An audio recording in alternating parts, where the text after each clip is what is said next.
Spider-Man Across the Spider-Verse was directed by two people and it stars Shamik Moore's Miles Morales. And this movie takes place a year and a half after the events of Into the Spider-Verse. So in this movie, Miles Morales stumbles across the multiverse with a bunch of spider people that has them reunite with Gwen Stacy and face off against Miguel O'Hara, aka Spider-Man 2099. And then Miguel has a bunch of problems with Miles, and then until bad things starts to happen. And now we got our movie. Now Spider-Man Across Spider-Verse was one of my most anticipated movies of this year, and this was the movie that I was really, really excited for. And I believe this movie was supposed to come out last year, but instead this movie came out this year, and I was like, oh yeah. And then here's the thing: Spider-Man Into the Spider-Verse is one of my favorite animated movies that I really fell in love with. But ever since the teaser trailer and the second trailer and a couple of TV spots here and there, I was like, yeah, this movie Into the Spider-Verse is gonna suck. But no. Now after seeing Into the Spider-Verse, I said I actually fell in love with Into the Spider-Verse. I loved Into the Spider-Verse. It's one of my favorite Spider-Man movies ever. One of my favorite animated Spider-Man movies of all time. Now with Spider-Man, with this movie in particular, I've been hearing a lot of praise about this movie. Now before the release of this movie, I was a little worried, but all my worries have vanished away. This movie, in my opinion, had got a lot of praise from fans, critics, and Spider-Man fans alike, and myself. Spider-Man Across the Spider-Verse is one of the best Spider-Man movies. It's one of the best Spider-Man movies of this year. So that's pretty much it for that. So that's it for that. So let's talk about the actors and the characters themselves. Starting out with is Shamik Moore's Miles Morales, aka Spider-Man. Now Miles Morales is having some issues right now. He's having some issues in life right now. He reunites with Gwen. He's having some family dynamic, a little bit like family dynamic with his parents a little bit. Then he reunites with Gwen, which actually stumbled with him going on his first adventure across the multiverse with a bunch of spider people. There are a couple of Easter eggs with spider peoples here and there, which I really, really, really like. And then he has to face off against Miguel O'Hara, which he's sort of like the main villain of this movie, but also he has to face off against the Spot. And that's it for that. And Shamik Moore's Miles Morales is really good in this movie as Miles Morales. And I can't wait for Beyond the Spider-Verse, which I'm really excited for. So I will be seeing him in Beyond the Spider-Verse. And that's it for Miles Morales. And next up is Haley Steinfeld as Gwen Stacy, aka Spider-Gwen. Now, without giving things away, the only thing I want to say for Gwen is she reunites with Miles. She reunites with Miles after being gone for too long, and since after the events of Into the Spider-Verse. And I love the fact that that Miles and Gwen have awesome chemistry together, and she's more of the main character in this movie than she was in Into the Spider-Verse, and now she's the secondary main character also in this movie. And I do love their love,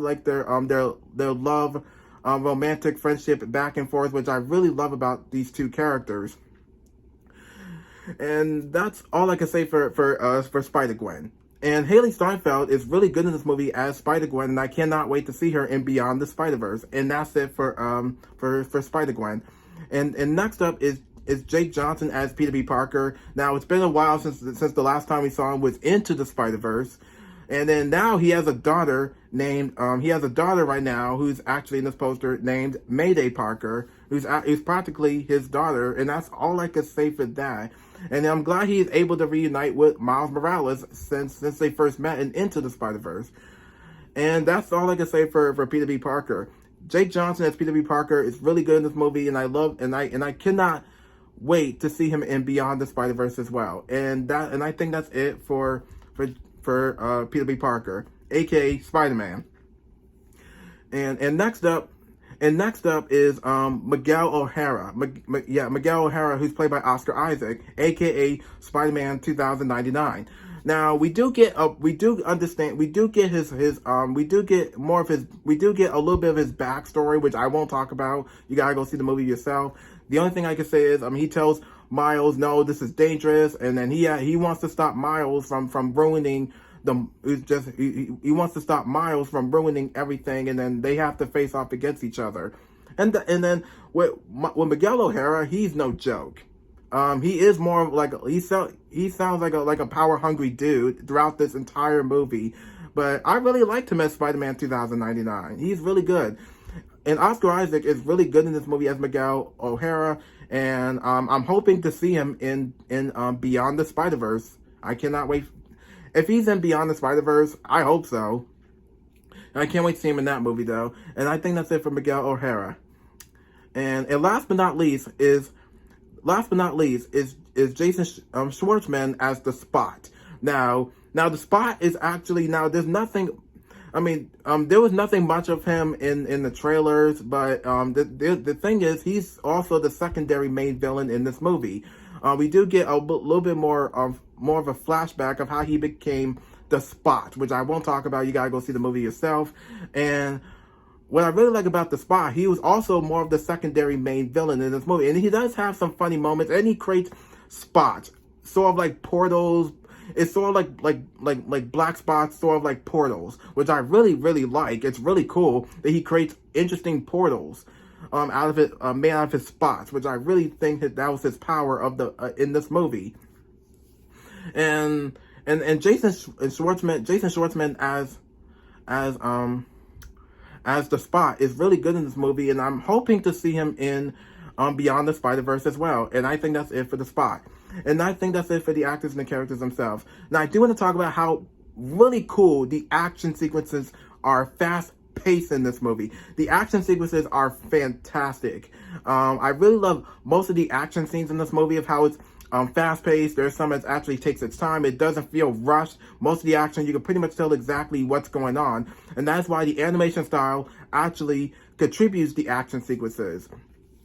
And what else I really enjoy about this, what's really cool about this movie as well, is how the art style, the movie has the best animation style. Now, I know everyone's been saying that this animation style is basically famous, and this is one of my favorite animation styles I really like, because it's not just because of that. There were a couple of animation styles that had some really cool some artwork texture into it. I love the artwork style in this movie, which I really, really enjoy. There were a couple of moments had some paint texture for each scene of the movie, like has some artwork stuff in this movie. And there were a couple of moments that the animation has one of the best artwork moments in the movie.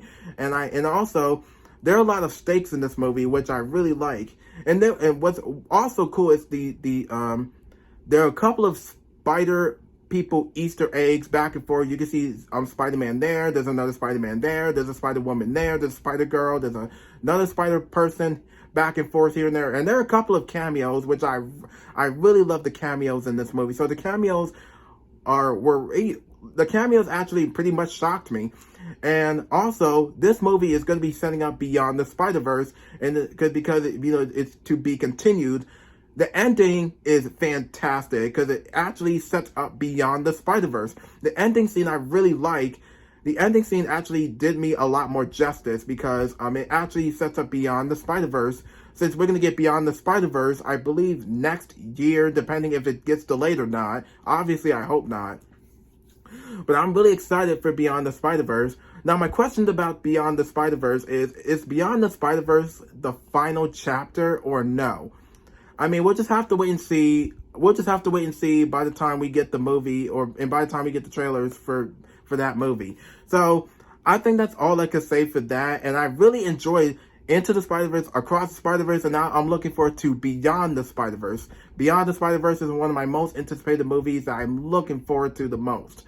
Now, I think that's all I could say for Spider-Man Across the Spider-Verse. And I hope y'all had a blast with this movie. And I also had a blast with this movie, like I did with Into the Spider-Verse. So I think that's it for And I think that's it for Spider-Man Across the Spider-Verse, and there's nothing much else to say. So be sure to like, subscribe, press notification button, follow me on Instagram, comment down below, and I'll see you on my next video, and thank you for watching.